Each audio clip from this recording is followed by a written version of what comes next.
Bonjour ou bonsoir à vous, je suis Victoria Ekoko Milambo et dans le cadre du cours de gestion des ressources humaines, il nous est demandé de trouver la différence entre l'offre d'emploi et l'offre de travail, mais aussi entre la demande de travail et la demande d'emploi. La demande de travail est un concept purement économique et théorique. Elle se place du point de vue de l'acheteur de la force de travail, c'est-à-dire l'employeur. Formule les entreprises, les administrations, les associations ou les entrepreneurs. Quelle est sa définition? En économie, le travail est considéré comme un facteur de production, au même titre que les machines et les matières premières. La demande de travail représente donc la quantité d'heures de travail ou le nombre de salariés dont les entreprises ont besoin pour faire tourner leur activité. Comment elle se manifeste? Elle se traduit par la publication d'offres d'emploi, la création de nouveaux postes, les campagnes de recrutement ou l'ouverture de concours dans la fonction publique. Le but recherché, l'entreprise exprime cette demande parce qu'elle a des clients à servir, des marchandises à produire ou des services à rendre. Elle cherche à acheter de la performance, du temps et des compétences pour générer la richesse du profit. Nous allons passer à la demande d'emploi. La demande d'emploi est une notion concrète, pratique et administrative. Elle se place du point de vue de l'individu qui cherche à s'insérer sur le marché du travail. Qui la formule? Le travailleur, le chômeur, le jeune diplômé ou toute personne à la recherche d'un poste. Quelle est sa définition? C'est l'acte par lequel une personne propose ses services, ses compétences et son temps à un employeur en échange d'un salaire et d'un statut social, donc l'emploi. Comment se manifeste-t-elle? Elle se traduit par des actions concrètes, la rédaction d'un CV, l'envoi de lettres de motivation, l'inscription auprès d'organismes de recherche d'emploi et le passage d'entretiens d'embauche. Le demandeur d'emploi ne cherche pas seulement à travailler pour le plaisir, il cherche un cadre juridique et financier pour s'assurer un revenu et une sécurité professionnelle. Pourquoi ces deux termes s'opposent-ils? La confusion vient du fait que dans le langage économique, les rôles sont totalement inversés par rapport au langage courant. Dans la vie de tous les jours, si vous cherchez un travail, vous vous considérez naturellement comme un demandeur. C'est vrai pour la demande d'emploi.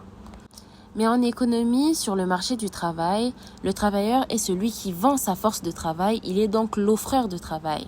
L'entreprise est celle qui achète cette offre de travail, elle est donc la demandeuse de travail.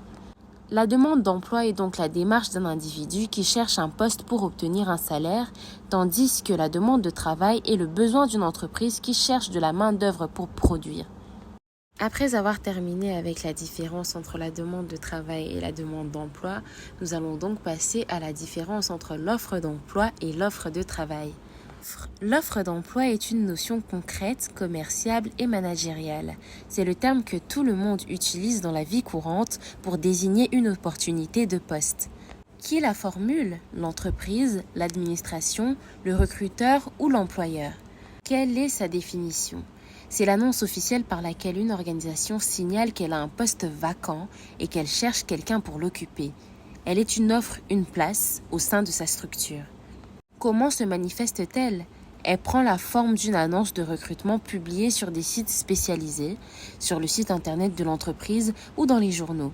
Elle détaille le profil recherché, les missions, les types de contrats et parfois le salaire. L'employeur cherche donc à attirer des candidats qualifiés pour combler un besoin précis dans son organisation.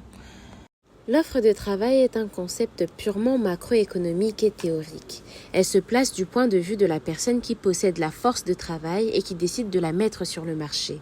Qui la formule? Les individus, les ménages, les travailleurs. Quelle est sa définition? En sciences économiques, le travail est une marchandise ou un service que l'individu possède. Faire une offre de travail, c'est proposer cette marchandise à ceux qui en ont besoin, donc les entreprises. Comment se manifeste-t-elle? Elle correspond globalement à la population active d'un pays. Chaque matin, lorsque des millions de personnes se lèvent pour aller travailler ou pour chercher activement un emploi, elles offrent leur temps et leur énergie à la société en échange d'une rémunération. Le but recherché? Le travailleur offre son temps et ses compétences dans l'objectif de percevoir un salaire qui lui permettra de consommer, de se loger et de vivre. La différence vient du fait que l'offre de travail et l'offre d'emploi émanent de deux acteurs opposés. Dans la vie de tous les jours, l'entreprise offre un poste, c'est l'offre d'emploi. En économie, c'est l'individu qui offre ses bras et son temps, c'est l'offre de travail. Pour résumer simplement, l'entreprise publie une offre d'emploi pour trouver un collaborateur, mais en faisant cela, elle espère que des individus vont lui soumettre leur offre de travail. Et à cela, cher professeur, j'en viens à clôturer mon travail en ayant répondu aux 2 questions qui nous ont été posées. La différence entre la demande de travail et la demande d'emploi, mais aussi la différence entre l'offre de travail et l'offre d'emploi. Je vous remercie.